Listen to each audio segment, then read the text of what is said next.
الرحمن الرحيم، والصلاة والسلام على رسول الله المبعوث رحمة للعالمين.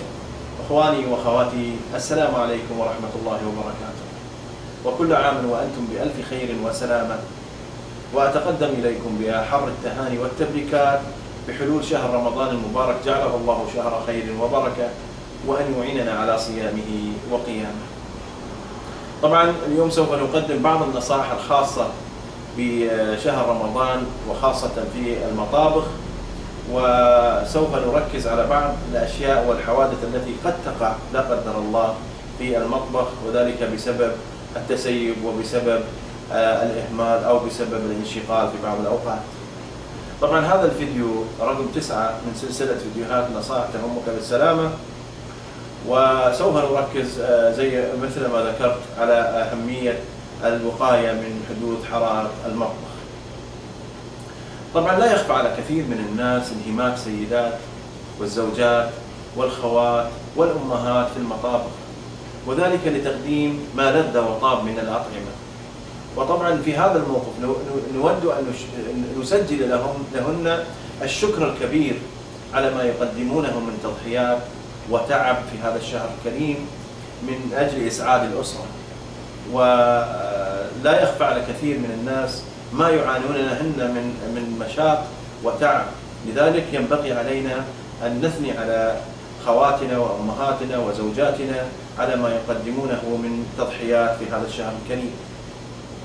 ولا نقدم الانتقادات لما يجي الطبخ ليس بالمطلوب أو بالمستوى المطلوب، ونجرح شعورهن بكلمات ممكن أن تؤثر عليهم، بل نشكرهم ونحثهم على النصائح الطيبة، ونحترمهم ونقدرهم على ما يبذلونه في هذا المجال.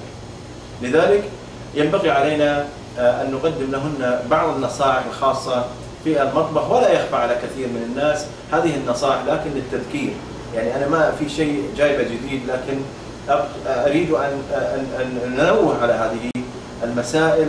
وممكن يكون الانقفال أو الاستعجال في بعض الأمور تؤدي إلى حوادث لا قدر الله تفسد علينا فرحتنا في هذا الشهر الكريم، وتفسد علينا بهجتنا بهذا الشهر الكريم الذي رزقنا الله إياه.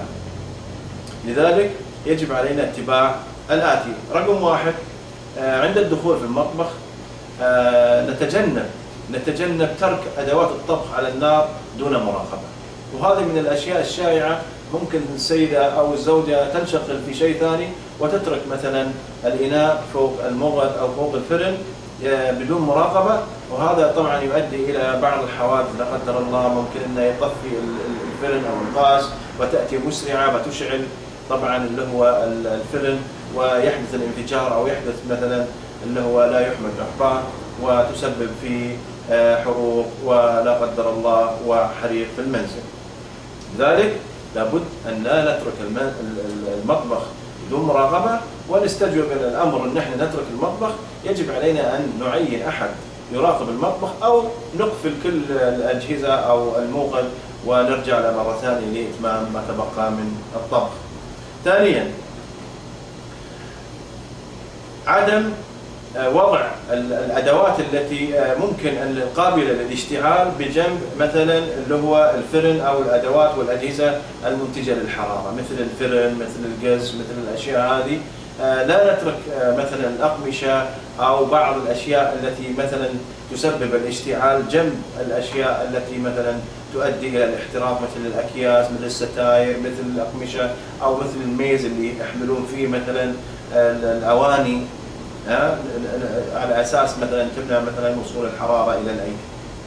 ثالثا، عدم تحميل المكابس الكهربائية والتوصيلات الكهربائية فوق طاقتها. طبعا احنا في مقابلة سابقة وصفنا هذه الأشياء بالتفاصيل البسيطة، لكن هم من الأشياء الضرورية في المطبخ عدم تحميل التوصيلات الكهربائية فوق طاقتها، وذلك تجنبا من أن تحترق هذه مثلا الكيابل ولا تتحمل وتسبب الحريق وتسبب المشاكل. رابعا، عند تسخين الزيت ينبغي على السيدة أن لما تسخن الزيت أن تسخنه ببطء وعدم تركه بدون مراقبة، وأن يفضل أن يسخن الزيت في إناء عميق، على أساس أن مثلا ما توصل الحرارة أكثر من اللازم وبعدين يشتعل، بدون تصرف ممكن أنها تصب عليه ماء أو تجيب له حاجة بدون دراية فتشتعل فتزداد النار.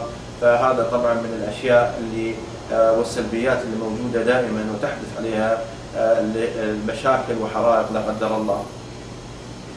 طبعا خامسا اللي هو لا نسمح للأطفال باللعب بالقرب من أي أدوات المطبخ. يعني سمعنا كثير من القصص المؤلمة أن كثير من الأطفال يعبثون في الأجهزة الكهربائية وخاصة الخلاطات، ويمكن سمعتوا أو مثلا وصلكم أحد المقاطع أن مثلا يد واحد من الأطفال معلقة مثلا في أحد الخلاطات أو مقطوعة أو مبتورة الأصابع لا قدر الله. طبعا كل هذه الأشياء نتجنبها ولا نترك الأطفال أنهم يدخلون معنا، وأن يعني دخل الأطفال عنوة علينا في المطبخ يجب أن نحن نراقبهم أو نعطيهم بعض التنبيهات ولا نسمح لهم بالاقتراب من الأشياء الحارة. سمعنا قصص الزيت ينسكب على طفل، سمعنا أن بعض الماء المغلي ينسكب على طفل، فهذه طبعا كلها من الحوادث التي ينبغي علينا أن نأخذ الحذر والحيطة منها. طبعا سادسا نحافظ على نظافة الأدوات والأجهزة. يعني بعض الأجهزة لما ننتهي منها المفروض أن احنا نحافظ عليها ونغسلها ونحطها مثلا أو نضعها مثلا في الأماكن المخصصة، ولا نتركها مثلا لتراكم الزيوت، وخاصة الخلاطات والأجهزة الثانية مثل الفرن أو الجهاز الذي مثلا نستخدمه في الشوي للدجاج أو اللحوم. طبعا لا يخفى على كثير من الناس اللي هو مروحة الشفط، هذه من الأشياء المسببة للحرائق في المطبخ، ودائما ما نسمع قصص وحوادث بسبب إهمالنا تنظيف اللي هي مروحة الشفط وتركها تعمل 24 ساعة. طبعا ترك مروحة الشفط 24 ساعة في المطبخ وتركها بدون مراقبة أو إطفائها قبل النوم، طبعا هذه من مسببات الحرائق، لأنها تتراكم عليها الزيوت ولا ننظفها ويحمل الماطور حق اللي هو مروحة الشفط، فتسبب الحريق وتسبب المشاكل والحوادث لا قدر الله. طبعا سابعا هو نتأكد من نحن لما نخلص من المطبخ ان احنا نتأكد من اغلاق عيون الموقد او الفرن من انه مفتوح، لان ممكن بعض الاوقات الاطفال يدخلون ويعبثون ويتسرب الغاز ويتسبب بعض الاوقات اللي هو الحوادث والانفجارات لا قدر الله لما يكون في هناك شرارة من مصدر كهربائي موجود في المطبخ. لذلك نحرص حرص كبير قبل ما ننام او مثلا ننتهي من عمل المطبخ ان احنا نتاكد من ان احنا اغلقنا جميع مصادر الطاقه، سواء كانت كهربائيه او مثلا غاز او مثلا اي شيء مثلا مروحه الشفط. لذلك ينبغي علينا ان احنا نحرص على الاشياء هذه قبل ما نترك او نفرغ من عمل المطبخ.